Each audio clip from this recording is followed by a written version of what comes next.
Welcome, everyone, to Non-Pro's review of Masters of the Universe Revelations, both parts. I am your host, Frank, joined by your other hosts, Pete, Len, and Al. And we're going to be talking all about that Netflix original series, the reboot, really, or continuation. My phone is already buzzing like crazy. Nerd, you can comment during the live show, and we will elevate them up on the screen. But yeah, we're going to be talking about the Kevin Smith Netflix series, one of two new Masters of the Universe products that we have been blessed with. Maybe there's only one. There's only this one. At least Al and I are going to talk a little bit about the other one, but maybe. This I was all over the place on Revelations. We're going to be full spoilers for both parts, obviously, and I don't know until the end of this episode we're doing right now. I don't know how I'm going to come down on the series. I don't know if I'm going to be yay or nay. But before we begin, let's take a moment, shall we? I'm gonna come on, let's get close to me right now. Did you know that Masters of the Universe was basically just a 30-minute long toy commercial in the 80s? No. Yeah, everybody knows that. We know what we're talking about. You have voluntarily chosen to watch this YouTube video of a bunch of dorks talking about Masters of the Universe. So yeah, we know what this is. It's fun. We're having fun. We're enjoying ourselves. Don't be sticks in the mud. I Two think, more. Yeah, I go ahead. think the fact that it was a Mattel production should have been a sign. It was a hint, a suggestion, perhaps. Yeah. I mean, a lot of what we talk about is all about marketing and pushing for product and stuff like that. It's I think that's going to come up a lot.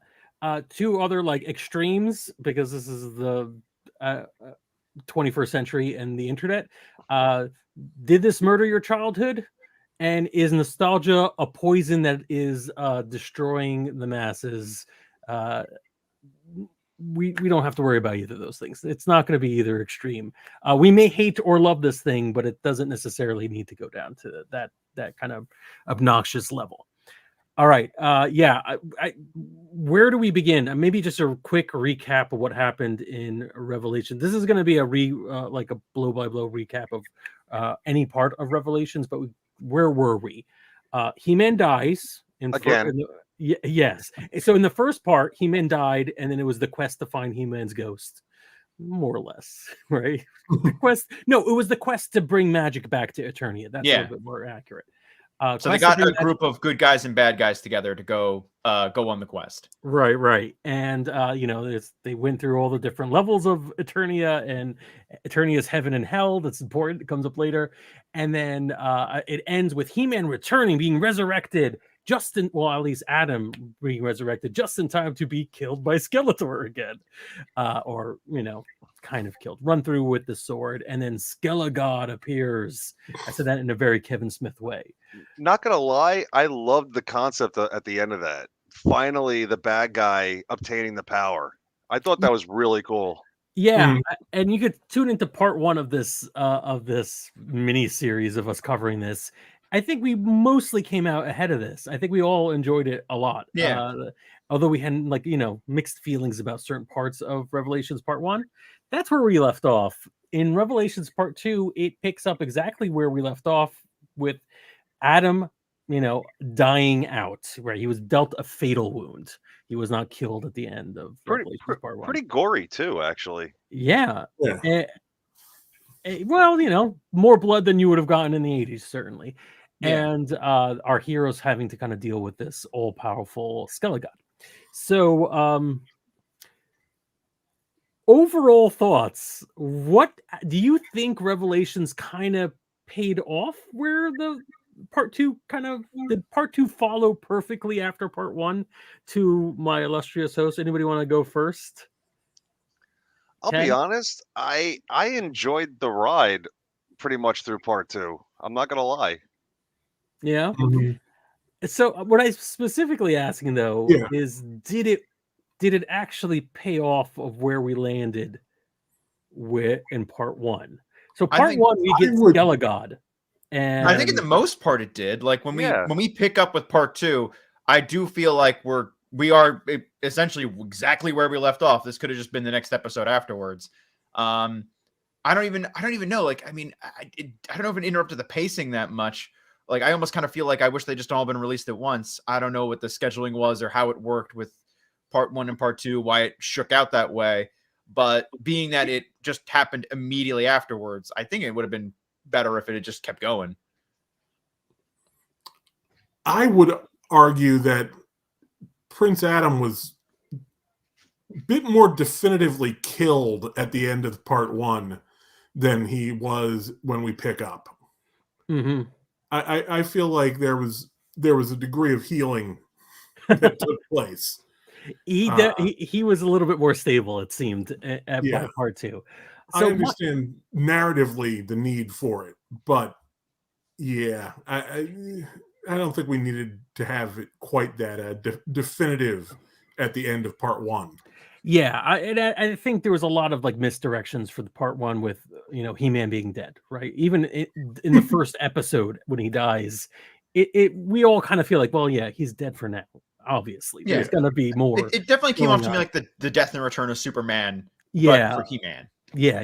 And if depending on your age group, when you're viewing this, you're either going to be like, "Oh, this will be a fun ride. I can't wait to see how they're going to do it," or you're going to be like, you're going to be screaming in the internet saying, "Oh, you ruined this. He's not. Peter Parker isn't really dead. Clark Kent isn't really like." Just endless amounts of people screaming that their characters aren't really dead. Like, yeah, no shit. But so my thing is that I don't even think the second part narratively, like, it does pick up immediately, and I'm going to back up Alan saying that I think if this was all released at once, it would have worked better. But with part 1 ending, you feel like that is a major chapter. When part 2 begins, the episode takes place immediately afterwards, but then after that, the arc changes incredibly. No one's really concerned about whether or not Adam survives, because he survives like by the end of the next episode.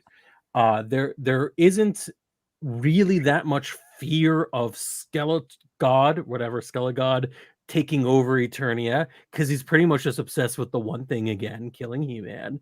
The story, the second part of the story didn't really have anything to do with any of what we established in the first part of the story. Even Skeletor becomes like, the way Mark Hamill's Skeletor was presented was like, this guy has a plan. Right, he got into the castle. He killed his arch enemy. He got the power of Grayskull. But the next arc is him being 80s Skeletor, of just hyper focus on something stupid. And I don't know. It just felt like it was fun, but it really did feel disappointing. None of that. No, did any of you pick up on that at all? Or am I alone? Am I barking in the dark? I don't know if specifically I felt that way, because it did feel like he did feel like he had escalated to the next level, but the next level was still at the same goal. It was still just like he couldn't get over, because he sort of felt like, oh, I did it. He-Man's gone. And like then it was suddenly revealed, oh crud, now it's back to what I got to do it again. But like maybe my plan this time like is just obtain more power to accomplish killing He-Man again. I think it works for what we know the character is, because we're still drawing off of some tropes from the old cartoon, but like it's just about that obsession, and I feel like that still comes across from part 1 into part 2. It's just he's a bit more cunning in getting there. What I liked the most about it was Hamill plays him like this. He has Shakespearean level lines that are just all of a sudden stopped by almost as if the actor breaks character for a hot minute. Where like there's that laughing scene where he's like, what are we laughing at? Like, and then there's all that pathos kind of dials down for a hot minute. And I was like, that's fantastic, because that's what I think of when I think of the character, is like these great speeches and like amazing cadence broken up by cartoonish villainy. Yeah. What about Ken, or what do you think? I mean, I guess I can understand where you're coming from. I didn't think of that going into it. I just saw this as, yes, this is the continuation. My thing is Skeletor, I felt, again, I think you brought up, was always kind of obsessive about something. And I think it just kept to his original character trait, personally. He was just the two-dimensional villain that just wanted something and constantly went for it. And I guess it's It maybe was a all about compliment. power. It was all about getting the power. And they were Yeah, just like, okay, now what do I do? and I think my compliment is like Revelation was the first one was like, oh, this is a different Skeletor. This is a more sinister. This is a bloodthirst. This is a Skeletor that could do something. Oh no, this is not. This is an idiot Skeletor who's again going to put his bony weird foot in his mouth. Pete, not any of that. No, I liked it. I thought I agree for the most part. I think it's kind of in character to see him be hyper focused because he's not stupid. Skeletor is not stupid, and The people he employed might be stupid. Yeah. But he has these moments of brilliance, like his plan, hiding an evil in staff. But Right. ultimately, he's always undone by his obsession with defeating He-Man, with his obsession with getting the power. But he's never really considered what to do once he has the power. And that becomes his undoing. Yeah, I think burying the lead here for me is less Skeletor, although that is still kind of, I can't argue too much about that. Like Revelation Part 2 gave me the Skeletor that I grew up with. Like that's a weird complaint, and I can't really say that. It's definitely, and it's the time where Skeletor really gets like stage time. In Part 1, just like He-Man, there's flashbacks of Skeletor, and he has a moment in the beginning and the end. But like most of his actions are in the second part of that, and I could take her or leave it. Really, I thought it was pretty fun, but what was disappointing to me, and I'm all over the place with this, honestly, all over the place with this, is the arcs for the other villains, and really the antagonist for Part 2, which became Evil Lyn. Almost in the middle of Part 2, so you're talking about Part 2.5. Right, because the first part of Evil Lyn, first part of this entire Netflix saga, we could just sort of see who Evil Lyn really is, how she maybe has some regrets over her life decisions and who she aligned with, maybe has a warm heart underneath all that, looks to help the heroes, for her own sake, if for no other reason. In the second part, she's again regretting aligning with Skeletor, but she's just surviving. And then abruptly, she sees that the universe is guided by nothing but randomness and becomes a nihilistic monster whose only hope is to destroy everything. She becomes the villain in the second half, and her arc is almost entirely thrown out up until the last episode, really. That's the only reason why I'm like pulling back. I was very upset up until the last episode. It is really weird because I do feel like there's a lot of build up, and then how it kind of shakes out where she gets the power felt so odd to me because like I mean, what did everyone think was going to happen? Like everyone throughout the entirety of that Part 2 and the first part of 2 is sort of negging her into making a decision or to kind of like betraying Skeletor in some fashion, whether it's Beast Man or Man at Arms, or someone's trying to convince her like you're better than this, and she doesn't really take that advice, at least not in any way that I thought it was going to pan out, or I think even the characters thought it was going to pan out. I doubt Man at Arms was thinking, oh, okay, if I tell her this speech, then she'll become the bad guy. And like, to what end? Yeah, like, I doubt that was what he was thinking. She does take the advice, but it doesn't like there's no it doesn't happen, right? So the story shows us her sitting there going like, I think it's right after talking to the Beast Man for like the third time, and she says, I don't have to save myself, I have to save us all. And then next episode she sees the infinite personality vortex, that there's something in Hitchhiker's Guide where you go in a room and you see yourself relative to the rest of the universe, and then you go insane. I'm sorry, this is a deep cut for people who like Hitchhiker's Guide, but it is kind of what happens. She sees that the universe is meaningless and abandons Revelation 1, her motivation in there, and abandons the first half of this part where she's like, I'm going to save us. It no longer becomes about, I'm going to save us. Now, there's a little pin I'm going to put in that. Her argument, she does have an argument, and her argument is that existence is suffering and this is a mercy. Mm. But she has definitive evidence that heaven exists. And her first action is to wipe it out. All right, Pete. No, you have. I was going to say, she does get rid of that. Yeah. Which was baller. Yeah, I was sitting there like, oh my god, well, the stakes are pretty high now, and I'm like, are we bringing that back? I mean, and we don't really get answers to that at the end of the show. He-Man's mom says, and I think I quote, I wrote it down, she just killed everyone in heaven. Same thing in my head. As soon as it happened, I'm like, oh my god, Evelyn murdered heaven. Like she just destroyed heaven. It's so, and then all of a sudden, I had some weird Buffy the Vampire Slayer flashbacks afterwards. Yeah. But I mean, also, it's fun, right? But we also have to consider, though, that heaven is very exclusive. Not only is it only for people on Eternia, but it's only for like champions or heroes who prove themselves on Eternia. So it's like it's a really red rope situation there. So she didn't destroy heaven; she destroyed Asgard. Yeah, exactly. Sure. Yeah. And honestly, even a throwaway line with like Lena Headey, which is killing it in that role, just saying, like, that's not a heaven for all of us. It's the heaven for the heroes, the good guys. What about the rest of us? Something like that. I'm like, oh, cool. You've acknowledged it. And now I'm back on.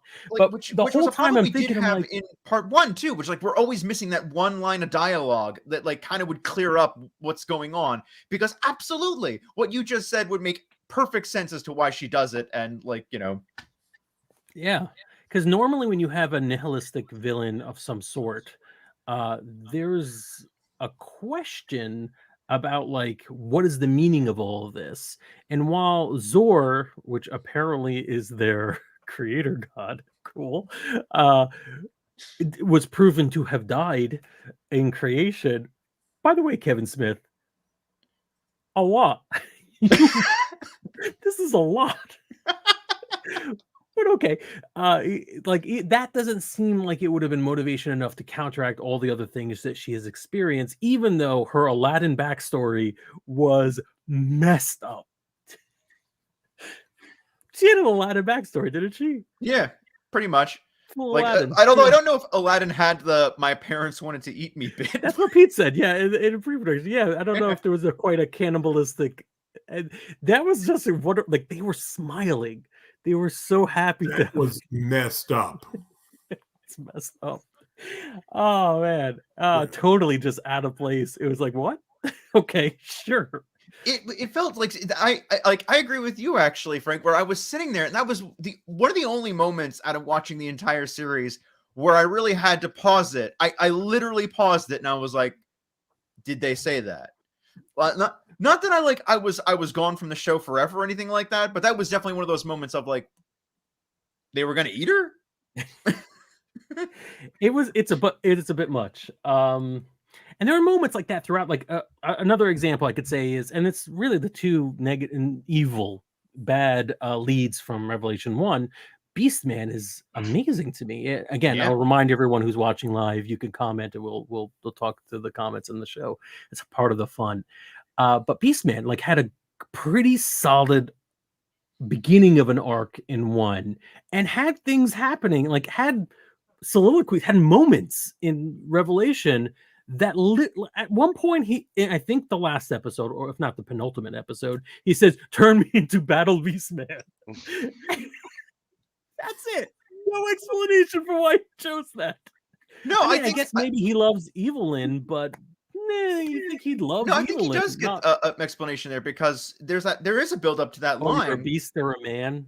Yeah, and eventually he just kind of like he sees that she's not winning the fight, and he's kind of like, I'm a beast. Like, if that's what's going to help you most here, then that's what I am. He basically says it the way Alice just said it. He's like, just FYI, I'm a beast.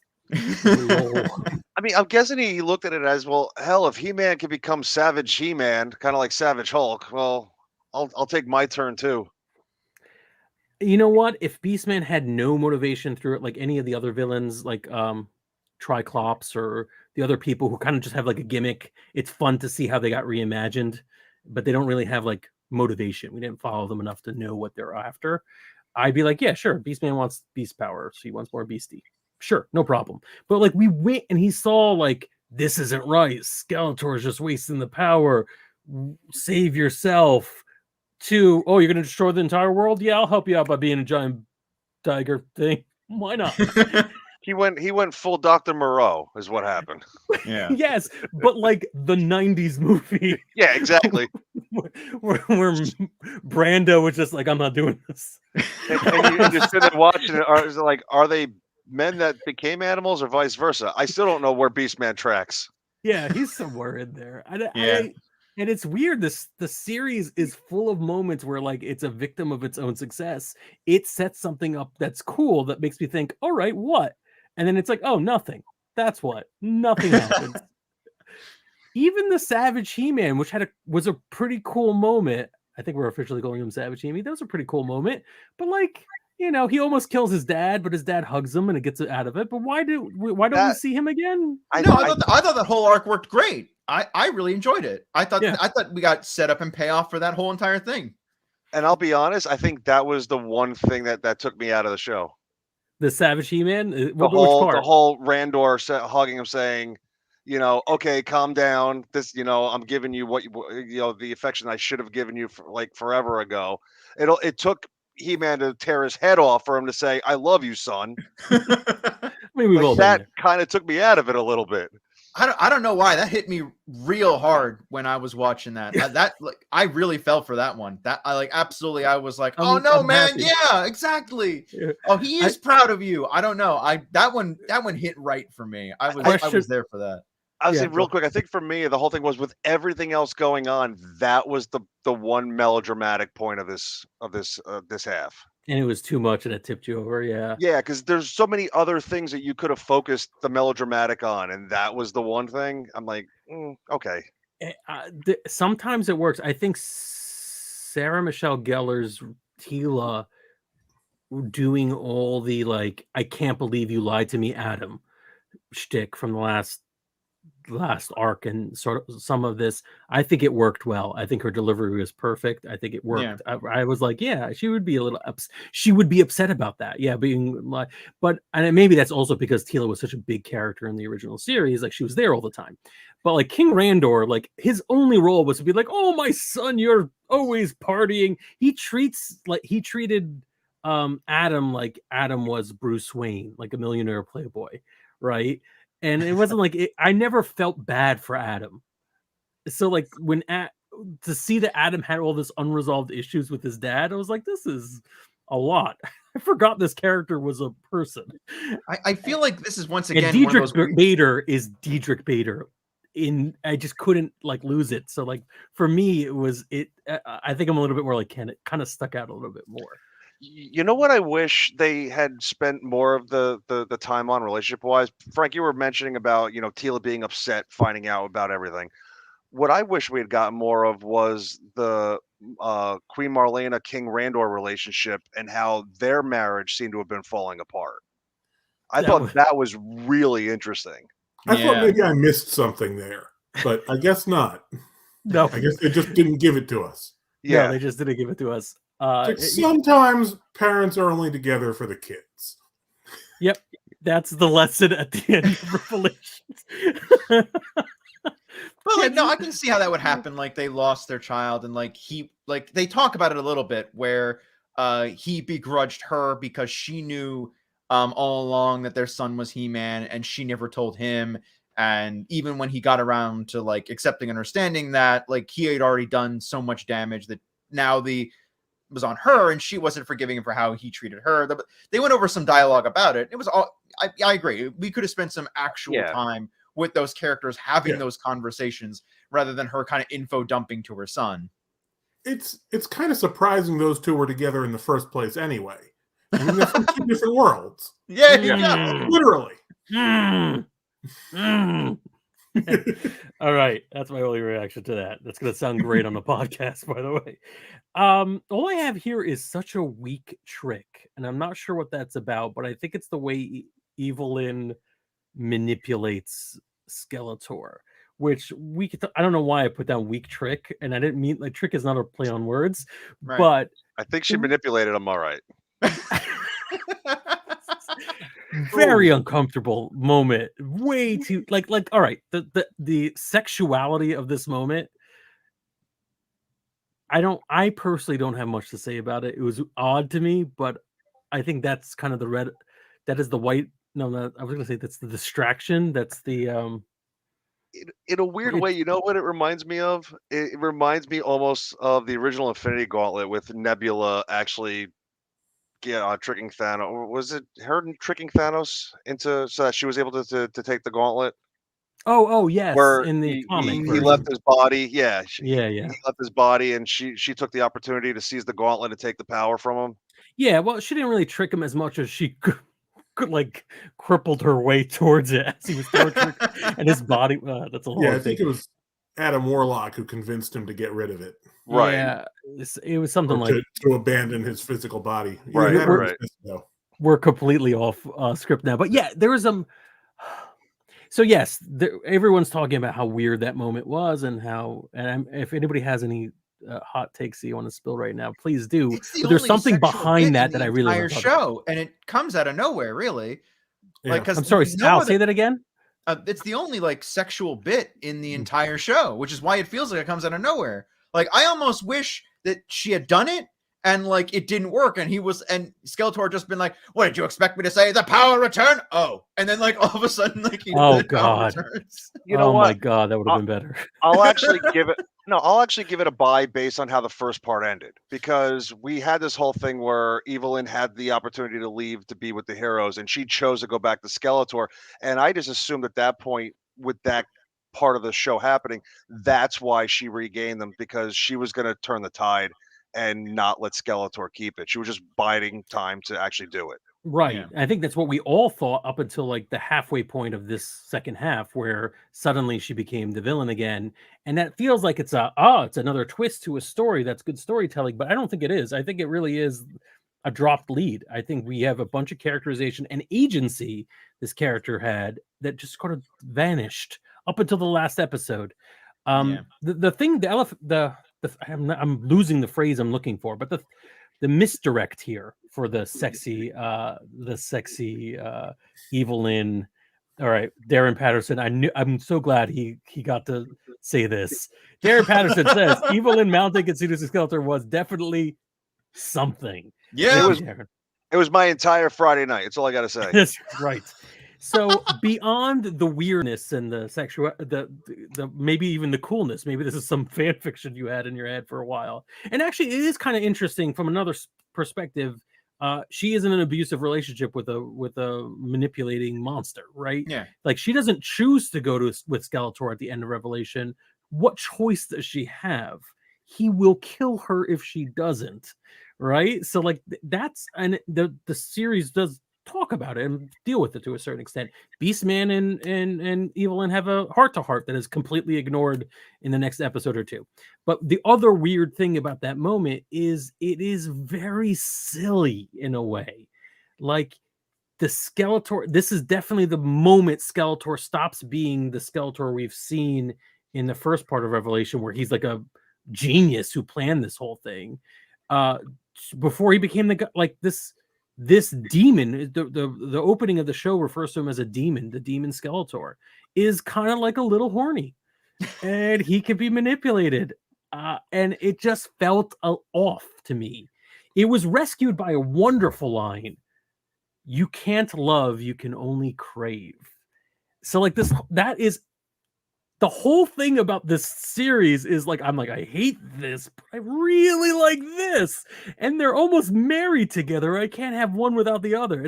I almost want a second draft of this if I can. Yeah. By the way, Which I that's think was what we the said new about- ad campaign for White Castle. You can't I love, think you this can was only almost what we crave. had to say about the first one, though. Was we're like, man, if there was just another draft, because I feel like the dialogue is so much sharper now than One it more was in pass. part one. Yeah. But like the pacing, which was fine in part one, is now really all over the place in part two. Yeah. I don't know. There's something off about it. It's hard to. I have all these weird things what was Tila's plan? The Rise of Skywalker message to everyone. Tila went from, okay, here's another character whose agency and backstory gets thrown out the window. An entire series or half a series, I don't know how to refer to this, and it's their choice to have split it up, so I can't, I'm not going to say anything about it, but she now rejects magic and in every way, right? Tila did not, that was a big thing for her, and we kind of knew why, because everyone knows that Tila has something to do with the sorceress. That's been there from the beginning, and there's going to be some sort of hard choice she would have to make regarding magic, but she doesn't make that choice. At some point she realizes magic is her thing now and just takes it and goes with it. So she doesn't want to use she just wants to magic a message using magic message, probably spell TM, to all of Eternia, so that they can Rise of Skywalker show up and fight whatever evil is coming down the pike. She did have the Force Ghost Sorceress briefly to help her out. And her goal for the message happened pre-Sorceress. She's like, I'm just going to go to Grayskull, and hopefully there will be a Force Ghost Sorceress there to teach me how to do this, because I don't really know what I'm doing. It just was it's stupid. It was just characters passing the idiot ball so they can move the story forward in a weird way. And I don't know. It just felt like it wasn't necessary. It felt like it was all shoehorned in to get these big moments. I definitely have been agreeing with a lot of your grievances here, but I know Tila seemed fine. I don't know what it was or why it hit different for me. Maybe it's the same reason why the Savage He-Man arc hit better for me than other people did, but her arc seemed fine. At no point that I feel like it was it worked. She was I think we got over the hump in part 1 about the problems with magic, and this was just more about, and because the problems with her magic really, I think, do come from what she says in this part, which is, I've kind of always known. I didn't always say it or admit it to myself, but and that was where it came from. And her arc isn't so much about just overcoming that hump. It's about wait, I can be different from this. I don't have to choose these things or make these mistakes that you did. Right. And so to clarify, I don't think her arc is bad, and I think you gave great examples for why it's good. I think the stuff they have her doing is kind of wasted or weird. I'm going to message all of Eternia feels like it's like padding. It doesn't feel like what a main character is doing in a story. She's not actually it's not a goal that I don't even think it's a goal that has real consequences. A bunch of people show up with pitchforks, and then the B guys and the Hawkmen show up as well. Maybe it's just that final battle wasn't really compelling to me, so that when everybody showed up, I didn't really want to reward anyone for doing it. I also don't know why people needed a message saying, come on, let's all fight back against our imminent deaths.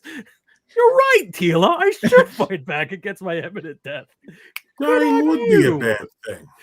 Yeah. So it's just a little muddy, but yeah, I don't think it's a bad arc. And actually, in terms of Tila and Evelyn, because we don't get the resolution till the last episode, which is how stories work. So bad on me for being upset throughout it. But Evelyn and Tila both kind of are going along with the story until that last episode, where Evelyn gets a little bit of perspective thanks to Tila, which is kind of cool. Yeah. And goes back to her original kind of message. And then Tila also decides that she doesn't have to be like the sorceress, and that's cool too. It just feels like there's a lot of weird things that were forced in to make the conflict the way it came out.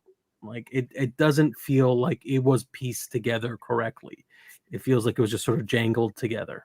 I think maybe it's more of but I don't know. It's weird. I wish I could point out where exactly I can feel different about it, but it's one of those weird moments. I don't know, I don't get it. The message worked for me. I didn't really feel like it hit wrong or felt like it was the closest I can say that is it's from what you said in the beginning, where if this was all released at once, would this have been more oh, okay, I get this.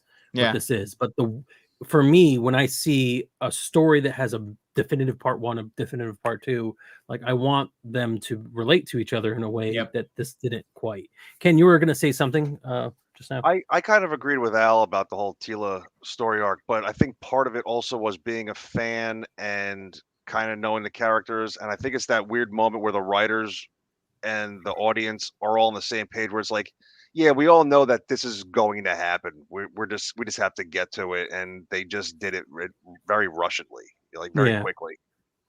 Yeah, I think there was something. Pacing might be it, but it's hard to put my finger on exactly why. Yeah. Why it That comes I can off relate this way. to. So, and then the line, "What in the universe did Tila put in that message?" A little magic. It's a kind of magic, Frank. It's a kind of magic. Speaking of lines, does anyone have anything else to say about the overall arc or anything, or do we want to go into like moments or anything in particular that we want to bring up? How about Orko the White, as Pete has as his name? I was very. I don't know what the right word is, but I was taken aback, I guess, by them undoing all the deaths in the first half. It's like everybody, it's like you get to come back alive and you get to come back alive. Not you, Roboto. You stay dead. Yeah, well, And Fisto didn't come back. Ever truly alive? Poor Fisto. Oh man. Fisto and Fisto. other guy. What's the clamp? Guy? Clamp Champ. Clamp Champ. Wow. Real name Franklin. They both died, got their souls captured, destroyed, became undead, and then died again. I love that at the end, Evil Lynn grabs Orko. It's like, oh no. You don't have to go back. That's all it takes. And nobody like, else. Oh wait, go grab some of our other friends. No one gets At no point does He-Man say, "Wait, Mom." I just thought too, it's just like, of all people, Evelyn did, like, Orko's going. He's like, I gotta go. None of his friends thought to pull him back, but Evelyn was like, oh, all right, yeah, no problem. Yoink. They had a moment. Did He-Man's mom die in this? No. No. But, Okay. I thought she did. No. That's what Pete. No, she launched Ram Man into a fight. Yeah, that was the last thing we saw. Ram Man being Shut down or something. a nuclear weapon or whatever, like a drop, was fine. I was more than happy. That was good. I'm It's glad just- they didn't kill him off problem as well. with Like, it was just like, oh no, he's here. It's fine. Yeah. My only problem with it, I just don't see Danny Trejo as Ram Man. Yes. I didn't even recognize his voice. I love Danny Trejo. I love the voice. They didn't mesh for me. Ken? I thought it was an interesting take on how Ram Man's legs work. They were like spirally springs. Oh, interesting. Like the toy. No, I mean, the the toy was piston. just like Oh, stiff legs. Yeah, Yeah. Yeah. The springs were interior on the toy. You couldn't see them. right. Yeah, I did enjoy that Tila at least got to do it her way at the very end of the episode, but there was a lot of just following the beats down to when she was going for the rescue mission. I don't know if that was intentionally a rescue mission, but it seemed like she was going to they were trying to rescue Man-at-Arms, and Man-at-Arms rescued them. And who were those guys? Pigman and Goat Man and Pig Boy. I have an answer for this. Please, Okay. Pete. They're two of the most obscure Masters of the Universe characters in existence. Goat Man appeared in a single Golden Book. Wow. And appeared in no other media. Pig Boy was a character from the Masters of the Universe movie who was a third grade young boy who won a contest to appear in the movie. He appears in one scene when Skeletor comes back to Eternia from Earth and Pig Boy hands him his staff. Wow. That reminds me, Blade was in this. I was going to say, was in this speaking of the show, too. movie, speaking of the movie, the character Blade from the live action was in it too. I thought that was really cool. Oh, I didn't even notice that. These Very are good. incredible factoids that make me appreciate this no more. Oh, That's Frank, it would interesting. have been so much better if Karg was there. Of course, yeah, that would have tied the entire thing together in a Yeah. neat little bow. Not Sauron? So No, he died too early. I'll also throw out one last criticism, except for like Ran Man, and I guess Fisto, and I really wasn't happy. Like I loved seeing all these characters come back in the part one of Revelations and seeing how they get reinterpreted or whatever. Even like a little bit of like Triclops was cool, and Trapjaw was cool, but this, like, there wasn't really anybody in this one. Scareglow gets another scene for whatever reason, and again, there is, of course, Fisto, who does also make an appearance. Thank you, Darren, for giving us the quote, "I sure would like to fist him," was an actual line in this. There were 3 of those puns, I think, all within like a minute. And they're all yeah.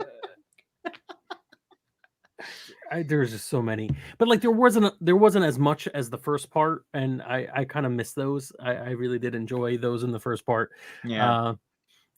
But other than that, I think we could talk about moments we enjoyed, moments we really didn't like that just stuck with us. There even are completely non sequiturs. I didn't like when the mist was corrosive, and he's like, it's not. There's some weird line of dialogue about the magic corrosiveness. I'm not even gonna. If I didn't write it down, then it's not worth talking about. Does anybody else have one? I liked the Zor bits, like the origin of the planet kind of stuff. I felt was really good. Awesome. Yeah, that was great visual storytelling where you where we see it the first time and then see it the time again, and like that really worked really well. There's also that other time where the animation kind of changes with He-Man in the middle of the fight, where that was really awesome. Yeah, that was pretty cool. I enjoyed that. Anybody else? I like the callback to Queen Marlena actually being a pilot. That was cool. Yeah. All right. You're right. And some of these are just me missing because they weren't as big a character, right? But yeah, that's definitely a callback. Pete, you got anything? I just liked seeing Point Dread finally. I don't think it ever appeared in the Filmation cartoon. The infamous toy, but not. I don't know. Yeah. I had Point Dread as a kid, and I loved that thing. So, all right, I have a couple of little nitpicks that I wrote out, and also a cool thing. So, find safe positions. There are no safe positions behind me. That's just a mean thing to do to a peasant. chase after He-Man and hope you're in the wake of his destruction. I don't know. And it also feels like, why did you literally just said that to set up the behind me? Like, just say, get behind me. Yeah, you could have just said that. It would have been much easier, much more direct. But I love the nod to let this be our final battle. Yes. When I heard it, I said it out loud as it was happening, and I'm like, what is that from? Why do I feel like that's from something silly, but also the movie. That's from the movie. Yep. Let this Frank Langetta. Frank Langella. Langetta. Thank you. Yeah. There are plenty of moments in here. Anybody have a moment that we didn't talk about that they want to call out specifically? I was not a fan of the very ending with Skeletor and Triclops and Trapjaw, setting whatever happened to Skeletor being enveloped by the technology, and then Hordak's symbol just popping up at the end. I'm like, nah, that didn't do it for me. Really? And I loved that because it was setting up the new adventures of He-Man, where he gets the cyber stuff on him in like that sequel series. I hope they don't go there. That actually makes me afraid. I was actually kind of surprised that Mother Brain is affiliated with the Horde. Yeah, it doesn't. Could we be seeing a She-Ra Samus team up in the future? Everything's an IP. Yeah. Al, any moments that you want to pull out? that we haven't that I already felt like talked were kind about? of like a little on the weak side. Like I'm trying to think of any of No, them anything at all. Just like a moment that we didn't mention that we maybe want to talk about. Because the last thing we have to talk about is really about whether we like this and who this was for. Yeah. Which we could just get into right away. Honestly, like I think that a lot of the action scenes were just done really, really well. I mean, I can't complain about how like they were very visceral, and I was really there for most of them. I can't pick one out specifically, besides the one time when the animation went through that change. But they were all like really, like I thought, compelling. Like it was really good action moments. Right. Yeah, I agree with that. The animation and the action was fun. So like, did this do its job? Did this refresh the IP? And who is this for? Is this for people? This is definitely for, to some extent, Masters of the Universe fans, people who are fans of at least either the 2000X or the 80s version, right? I don't know if a lot of people are going to stumble onto this and be like, I have never seen any of this. I don't really care. But this is great because it's so referential, right? It focuses back so much. I'll tell you right now, Yeah. the show is for me. Yeah. There were things I nitpicked and had some issues with, but I loved it from start to finish, to be honest. I really enjoyed this. Pete, what did you think? It was not for new fans. Yeah. This was for people who enjoyed the Filmation series, enjoyed all the other I would say mostly the 80s stuff. Yeah, I would agree. It is mostly a continuation of the 1980s series. Yeah. I mean, and actually, I'd say it goes so far as to say if you were a fan of the 2000X series, you're probably a little bit disappointed in this because it seems like Skeletor is not Keldor. He's not Superman's uncle. Superman's uncle. No, you were right. Yeah. Well, he's not Superman's uncle either. He might be. We don't know. Was it for you though, Pete? Yeah. It was for me. I don't know if I liked it, but it was. They tried to make it for me. Okay. All right. Fair enough. Al, what about you? What do you think? Who is this for? As a person who liked the 2000X series when I was younger and like going into middle school, high school, I don't know, it kind of hit. There were a few beats from that series that did hit for me in this one, so it felt like it was for me as well because I really liked it, and I have very little to no experience with the original 80s show. So going off of what I did have from when I was younger, like I dug it. I like, even if I don't know if this was necessarily for me, but I really liked it. So I mean, there's that. There you go. Yeah, I think I'm all over the place with this show. I don't know if I like. I enjoyed it, right? I did. I definitely enjoyed it, but I'm actually surprised. It wasn't what I was expecting. Yeah, you because my biggest problems with it is that it's not about whether or not this is a true to form continuation of the 80s series. I don't really care about that. Right. But did it actually deliver on all the things it set up throughout? And mostly no. Most of it was Evelyn going from having a existential crisis to being a crazy woman with too much power, right? That's kind of the story we ended up getting. Tila having a bunch of identity issues, going to now fulfill your role as a sorceress, until that last episode where they at least addressed it and kind of course corrected on it. So if it weren't for that last episode, I'd probably be like on this. But they course corrected. They went to where the story should have been. I think they could have done a much better job of it in some ways if they had tightened it up a little bit. But overall, I enjoyed it. Are we gonna do mints near mints? Yeah, Pete. Can I revise what I said before? Sure. I want to say what this is He-Man fans, people who grew up playing with He-Man and absorbing the media. This was a chance to have those little those games they played with the action figures, the original adventures that they created in their heads.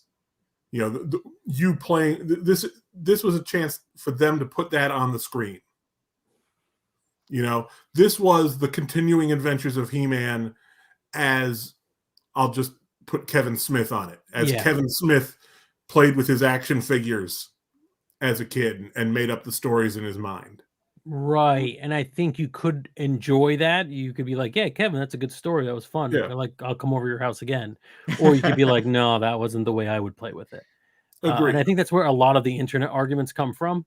And my thing wasn't even about whether or not I agree with the way Kevin Smith plays with it. It's more like, Kevin, you weren't paying attention to what you said in the first few minutes. And Kevin's like, I'm playing with toys here. Shut up. But did you know that the 1980s show was originally a toy commercial? No. Yeah. But I appreciate it on that level. If you accept it as that's what it is. Yeah. It's fun. Yeah. So I think we all kind of liked it. I think it was pretty good. All right. That was easy. So we could end here. And like come back in a minute, and Al and I will talk about He-Man and the Masters of the Universe, the CGI show, as Pete immediately closes his camera and walks out. But I will say this, because we did not agree to watch it all, and I've only gotten, I think, 2 or 3 episodes in. And I jokingly did one of the things you can't do on the internet anymore. You can't use hyperbole. And I said, this is the worst thing I've ever seen when I saw the original trailer.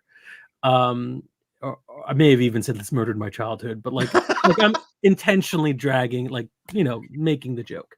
Yeah. In reality, it just didn't look like it was for me. I think it was, and the trailer was just awful for me. It's I've said this 1,000 times in conversation. It's a kid's show with a capital K. And I have no problems with kids shows, and I can still say that even if it's a kids show, I can like it, and I don't like this even as a kids show. So it's not about it being too kiddie. It's about like it wasn't for me. It looked like a really bad trailer, but I did just because I like to hurt myself. Watch 2 episodes, and that first episode was just me going, "What is this? What is this?" I don't like the CGI. I don't like the character designs. I don't know what the hell they're following. The voiceovers don't fit in perfectly. It wasn't like there's no reason for this to be He-Man. This could have been an original property, but for the fact that they wanted to keep relaunching this IP. Then I got to the end of that first episode into the second episode. Pete, I want you to say what you're going to say before I continue. I do need to ask you, because so far everything that you have said can also apply to the new adventures of He-Man.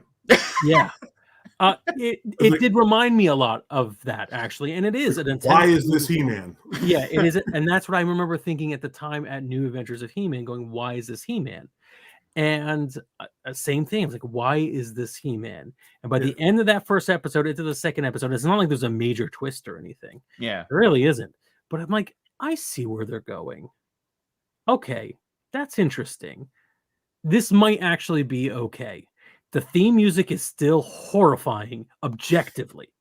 I've never hit skip intro harder than I have with this. Yeah. CGI is just like my personal taste. I actually do think sometimes they're on model and sometimes the animation is actually beautiful. So if you are an animator on the series, please don't be upset. But it was hit or miss. But like I got where they were going with this, and I think it might actually be pretty cool and pretty fun and enjoyable. And I kind of know why it would be He-Man, but there seemed like a deliberate attempt, both in the trailer and in that first episode, believe it or not, of making you feel like most of the time like this is not He-Man, which is a weird flex that a lot of people who are giving us our childhood IPs back. I don't know why the obsession. There, if you remember the trailer for this, there's a moment where Adam says, "By the power of Grayskull, I have the power," and he says it in such a stupid way, and it's just like, why are you like lampshading the big moment? Why would I want to watch this? In context, it makes perfect sense. Adam wields the sword in self-defense at one moment, and an inscription shows up and he reads it for the first time, so he doesn't know what he's reading. That's the first and only time he reads it that way, and it's the part they used in the trailer that made you think that they weren't gonna that they didn't give a crap about this. It reads as lampshading, but in reality, it's just out of context. So it's weird. It's weird that the people who control this IP and don't know how to deliver it. Even this, delivering it as like a long movie may have been better than a 2 series / 1 series 2-part. Yeah. I think it just made it confusing for no reason. Burying the lead that Tila was going to be the lead in most of it. I think I would like to believe that most Masters of the Universe fans or fans of fiction would be okay with this if they knew what they were getting before they got in. And yeah, you don't want to hide the fact that He-Man dies in the first for a shock value in the first few minutes of the first episode, but there's better ways of doing it. Yeah, I think this is pretty good. We have 2 quick commercial things that we have to play that I want you all to stick around with. And when we come back, we're going to say our goodbyes and last thoughts if you have any, okay? So this is going to take like a minute or two. It's really quick. We have a brand new bump I need to share with all of you. Everybody was really a big fan of the original bump from our first He-Man Masters of the Universe or Master of the Universe Revelations video. You remember that? Yep. So we have a sequel, and it really is a tour de force. So stay tuned. Remember, everyone, if we were a power couple, our name would be Beast Men at Arms. Subscribe today! Oh, that's it? That was it? No background music or anything? Good night, everybody! Yeah, that's it. This was fun. I don't know if there's ever going to be a season 2. I don't know if Kevin Smith can emotionally. It'd be cool if there was. I don't know if they're gonna do it, but it'd be cool. He seems so sad right now, and I actually do feel bad for him because I just. Actually, did anybody watch like that whole after show thing? Not for part 2. Was there one for part 2? I just saw the one for part 1. Yeah, it almost seems like they intentionally edited him out of most of it. Oh no! Oh, that's interesting. Yeah, he's definitely not in it as much as the first part. Oh no! Everyone involved they brought their all. I think there was a lot of great voice work here, a lot of great animation, and it was fun. It was my biggest complaints about this. Honestly, my biggest complaints were you guys had done so much good work, and you didn't deliver on all of it. But they at least did the work. There's a lot of good stuff that could be mined for this in future installments and things like that. So if you're listening, Netflix, and we know you are, you subscribe to our YouTube channel as well. Does anyone have anything to plug before we go off? Nope. I just have this. Hey, Skeletor. Yes, Joker? We sure had a lot of fun today, didn't we? Oh, we sure did. And you know what else is fun? No, what else? But you're the Joker. How do you not know what else is fun? I don't. I'm Cuckoo Banana Pants. Oh, right. Yes, fine. You know what else is fun? Yeah, what else is fun? Hitting subscribe on this channel. Oh, you don't seem convinced. No, seriously. I learned something today. I'm going to get close to the camera, uncomfortably close. Hey, look at me.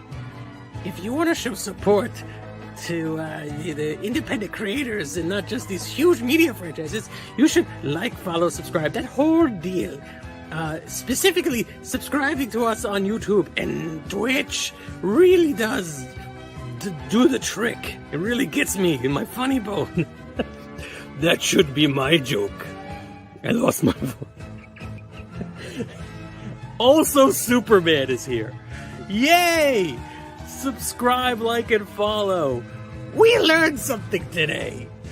And knowledge is power. Boom.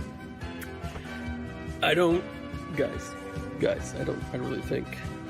any of this is on brand. Yeah. Subscribe today. You got it all, buddy. Yeah, we are buddies. I'm Batman.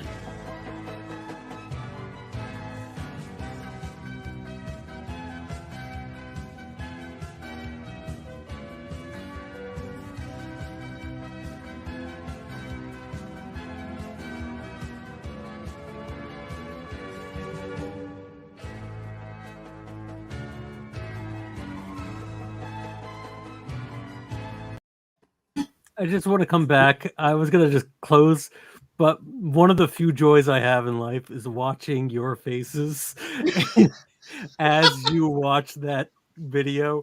And I don't know if I'm ever gonna get a chance to use that bump again. Really, I've used it too much already.